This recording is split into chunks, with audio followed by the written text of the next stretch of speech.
Gold hub తాకట్టులో ఉన్న బంగారాన్ని విడిపించి కొనబడును. అదే రోజు ఆన్లైన్ ధరకు కొని డబ్బులు ఇవ్వబడును. హాయ్ అన్న.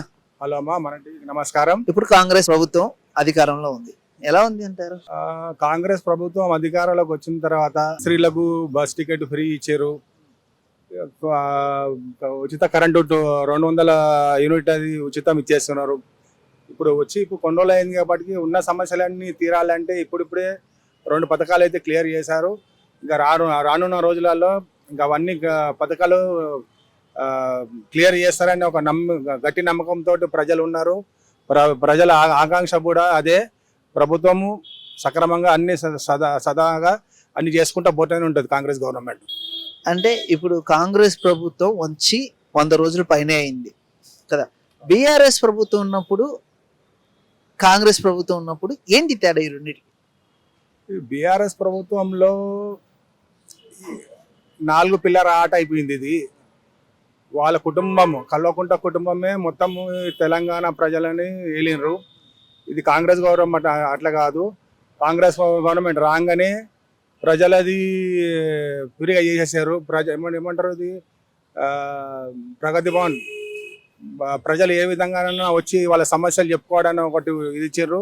అప్పుడు బీఆర్ఎస్ ప్రభుత్వం మొత్తం కంచుకోట అయింది.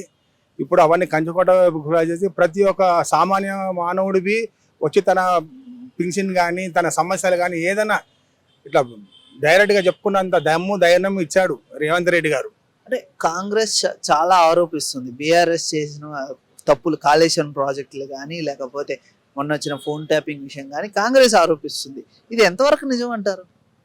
ఎంతవరకు నిజం అనేది అంటే మీకు సాక్షాత్తు టీవీలో డైరెక్ట్ లైవ్ ఇచ్చాడు. మొత్తం పిల్లర్లన్నీ ఇదైపోయి ఇప్పుడు కొత్త ప్రాజెక్టు ధన చేసుకొని పోవడం అంటే అంత సామాన్యం కాదు. వీళ్ళ గవర్నమెంట్ ఉంటుందో ఓడిపోతో అన్న దీనిపై ఇప్పుడు అన్ని నెట్టుకుంటూ పోయారు. ఇదంతా ప్రజల మీదనే భారం అయిపోతుంది. ఆ కాంగ్రెస్ ప్రభుత్వం రేవంత్ రెడ్డి గారు ముఖ్యమంత్రి గారు స్పష్టంగా చూపించారు. ఆ పిల్లల నంబర్లు ఇవన్నీ సాధించారు. ఇది ఫోన్ ట్యాపింగ్వి అది చాలా మటుకు అది పద్ధతి కాదు. ఇది దాని వెనుక ఎంతమంది కుట్ర కుతంత్రాలు ఎంతమంది రాజకీయ నాయకులు ఉన్నవి రేవంత్ రెడ్డి గారు దాన్ని బయటకు తీసుకొచ్చి ఇవంతా క్లియర్ చేస్తారండి.